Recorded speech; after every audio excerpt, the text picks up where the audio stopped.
Assalamualaikum warahmatullahi wabarakatuh. Bertemu kembali dengan Cak Bukel. Mudah-mudahan kawanku semuanya senantiasa dalam lindungan Tuhan Yang Maha Esa. Amin amin ya rabbal alamin.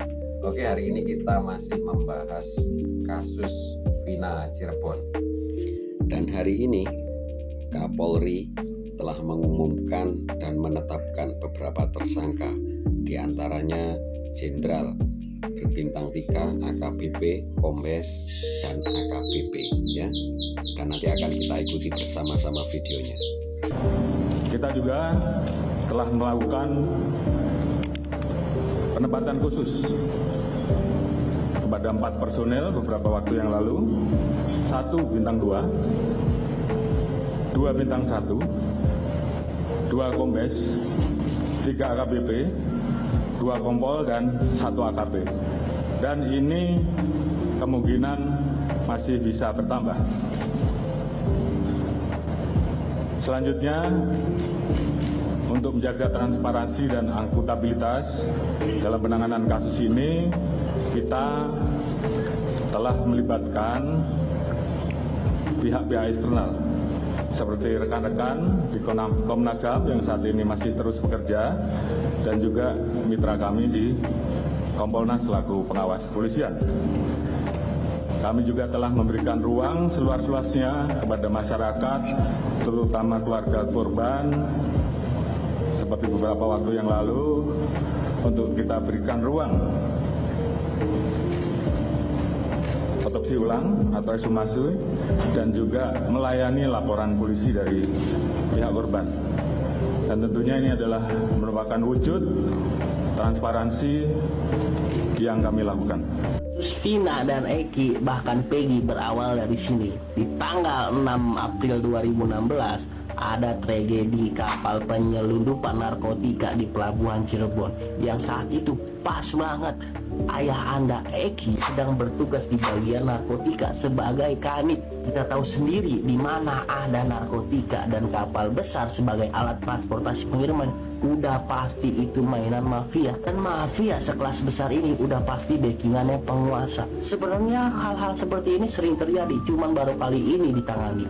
Dan di tanggal 27 Agustus 2016 muncullah tragedi Vina dan Eki. Apa ini sebuah kebetulan atau sebuah pembelajaran untuk orang-orang yang sudah menggagalkan bisnis-bisnis para mafia tersebut untuk mengedarkan narkotika? Jadi lu tahu kan kenapa aparat-aparat di Cirebon lambat sekali menangani kasus Peggy? Karena dia tidak mau kejadian yang dialami oleh bapaknya Eki terjadi pada mereka-mereka sendiri. Sampai sini udah paham? Dan yang menjadi janggalnya, ketika penangkapan 8 tersangka itu dilakukan oleh Satres Narkoba. Bahkan pengacara dari 5 terpidana tersangka pun heran, kok bisa Satres Narkoba tangkap tangan pelaku pembunuhan? Udah nggak masuk akal kan dari sini juga.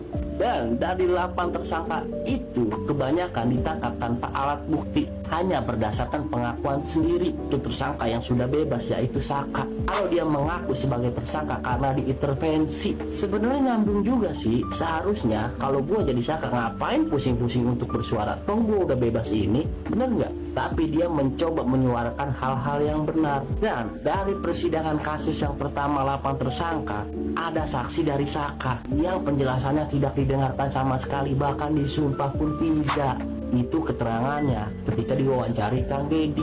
Pengadilan yang dijalankan lebih percaya pada AF yang di situ tidak hadir dalam persidangan tapi disumpah sebagai saksi. Gimana nih tanggapan para netizen Indonesia?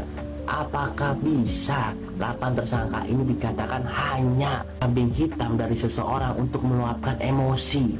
Ya, dalam sebuah kasus harus dicari kambing hitam jika orang-orang yang kita percaya untuk menegakkan hukum tidak bisa menersangkakan tersangka asli. Dan pernyataan AF ini sangat berbeda karena AF bilang Peggy ini salah satu teman dari terpidana yang sudah dipenjara. Tapi Linda dan tersangka-tersangka yang sudah menjadi narapidana, bahkan Saka, tidak mengenali siapa itu Peggy. Jadi pertanyaannya, apakah Peggy menjadi kambing hitam selanjutnya atau Peggy memang benar-benar tersangka? Makanya saya tadi nantang ke polisinya, Pak, Bapak punya foto Peggy yang dicari yang mana? Ya, masa DPO nggak ada mukanya? Ya kak? Kan dulu nggak sembarangan untuk menentukan DPO itu. Nah, Bapak Sunjaya ini ya memiliki banyak anak, salah satunya Peggy Setiawan itu. Ya, kenapa tiba-tiba dihapus? Ya, karena Pina mengetahuinya. Lalu Pina ketika di rumah sakit masih bisa bersuara, diakalin supaya dia tidak bisa bicara. Kemarin kalau malam gojek tapi nggak punya motor. Sekarang nama wali muridnya M Soleh bukan Pak Cecep. Hayo lo. Peggy ya, gua lihat dulu ejaannya sama ya. Double G double Y Setiawan. Oke. Nah, Cianjur, jenis kelamin laki-laki, tanggal lahir 1909-1996. Nama M Soleh. Kenapa beda, Pak, dengan buku itu, Pak? Oke, maaf Pak, punten Pak. Tapi di sini ada penjelasannya nama orang tua lu, Pak. Nama orang tua. Jadi dari video yang kita lihat semuanya memang serba direkayasa, ya, rekayasa dan berjalan dengan mulus. Ini bakal rame lagi nih guys. Tahu kan Peggy Setiawan Cianjur? Jadi ada salah satu channel YouTube yang ngunjungin sekolahnya dulu lah ya. Cari fakta nih tentang sekolahnya, sekolah SD ya khususnya ya. Dan tahu nggak sih ternyata datanya beda guys. Dari data ejaan nama, dari data nama orang tua itu beda. Tanggal lahirnya juga beda guys. Ijazah sama data di sekolah itu beda. Oke, dari nama ejaannya aja udah beda. Kalau yang dari sekolah itu double G belakangnya Y, jadi PEGGY gitu, Peggy Setiawan. Tapi kalau di ijazah yang tanpa foto itu biasa PEGI ke satu guys. Kemudian dari nama orang tua, ternyata nama orang tuanya M Soleh bukan Pak Cecep. Gimana dong? Dan yang ketiga itu tanggal lahirnya, tahun lahirnya bukan 97 tapi 96, di ijazahnya 97 ya. Ya infonya sih katanya dulu waktu sekolah dititipkan, jadi walinya itu M Soleh bukan Pak Cecep karena dia dititipkan menurut informasi di channel YouTube tersebut ya guys. Tapi nggak tahu gimana benarnya, atau mungkin karena di sekolah itu ada yang namanya Peggy, jadi akhirnya dipilihlah sekolah itu untuk buat ijazahnya gitu kan, karena tahu di dalamnya ada nama Peggy. Tapi entahlah itu cuma pendapat aja ya, cuma kayaknya mungkin ya, dan belum pasti juga gitu kan. Tapi yang aneh itu nama bapaknya itu M Soleh dan tahun lahirnya itu tahun 96. Kok di ijazahnya 97 gitu kan. Kalau misalkan emang didaftarin 96 pasti ijazahnya 96, raportnya pun 96 bukan 97 gitu kan. Di ijazah juga kan nama orang tuanya tertera tuh, Cecep D Setiawan gitu kan. Tapi kok data di sekolah itu kok M Soleh gitu kan. Nah ini tuh yang benar yang mana? Namanya juga, namanya ejaannya apa? Peggy atau Peggy gitu kan, pakai Y, double G pakai Y gitu kan. Menurut kalian gimana? Karena Liga, saya harus katakan mohon maaf ya, 8 orang itu masuk penjara. 8 orang itu masuk penjara. Sebenarnya saya bukan saksi kunci Pak. Ya, saya mau sampaikan dulu. Karena kemarin Liga menyatakan sesuatu, kesaksian, maka 8 orang ini masuk penjara. Ini yang kemarin, kita bicara kemarin dulu nih, waktu 2016 betul? Kita bicara kemarin dulu nih. Boleh sampai 16 betul? Boleh sampai? Betul. Enggak tahu saya. Dan akhirnya kemudian Liga mencabut keterangan. Iya. Liga pada waktu itu menyampaikan bahwa Liga pada waktu itu menyampaikan Vina dan Eki, betul ya? Dipukuli, dilempari batu dan seterusnya. Waktu itu ya. Nih saya nggak bicara soal benar atau bohong dulu nih. Boleh? Apa ya? Benar? Apa ya?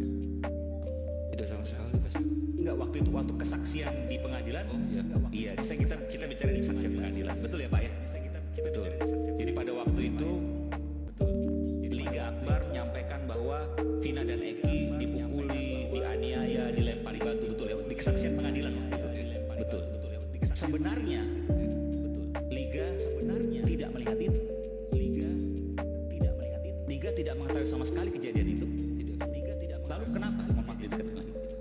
pada waktu kesaksian di pengadilan berbeda? Lalu kenapa pada waktu kesaksian di pengadilan berbeda? Ya bingung waktu itu Pak, saya mau bilang sama siapa? Ya bingung karena nggak ada yang percaya. Bilang sama siapa?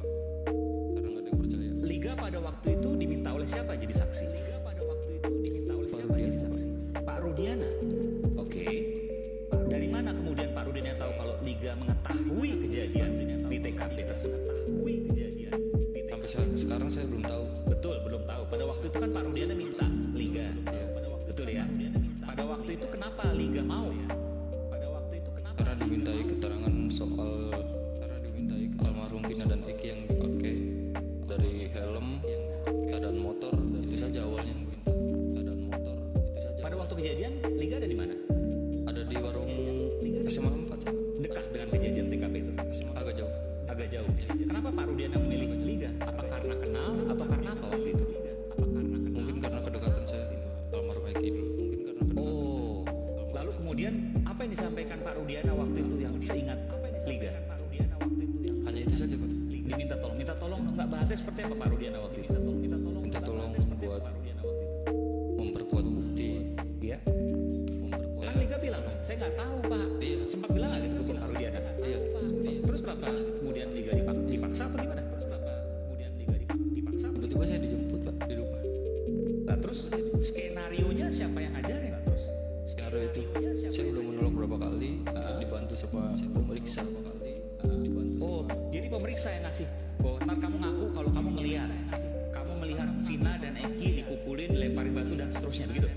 Diajarin data-data itu seterusnya. Bukan diajarin, dirangkai.